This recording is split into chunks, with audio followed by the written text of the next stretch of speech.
नमस्तेऽस्तु महामाये श्रीपीठे सुरपूजिते शङ्खचक्रगदाहस्ते महालक्ष्मी नमोऽस्तुते। नमस्ते गरुडारूढे डोलासुरभयङ्करी सर्वपापहरे देवी महालक्ष्मी नमोऽस्तुते। सर्वज्ञे सर्ववरदे सर्वदुष्टभयङ्करी सर्वदुःखहरे देवी महालक्ष्मी नमोऽस्तुते।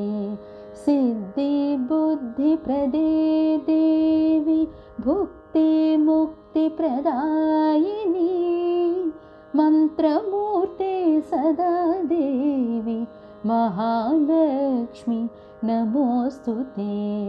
आद्यन्तरहिते देवी आद्यशक्तिमहेश्वरी योगज्ञे योगसम्भूते महालक्ष्मी नमोऽस्तुते। स्थूलसूक्ष्म महारौद्रे महाशक्तिमहोदरे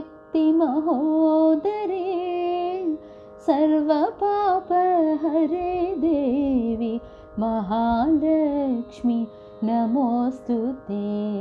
पद्मासनस्थिते देवी परब्रह्मस्वरूपिणी परमेशि जगन्मातः महालक्ष्मी नमोऽस्तुते। श्वेताम्बरधरे देवी नानालङ्कारभूषिते जगत्स्थिते जगन्मातः महालक्ष्मी नमोऽस्तुते।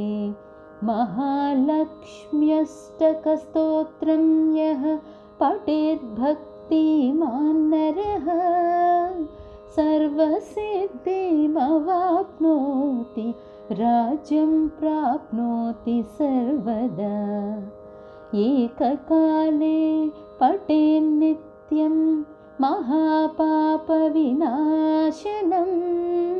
द्विकालं यः पठेन्नित्यं धनधान्यसमन्वितः त्रिकालं यः पठेन्नित्यं महाशत्रुविनाशनं महालक्ष्मीर्भवेन्नित्यं प्रसन्ना वरदा शुभा।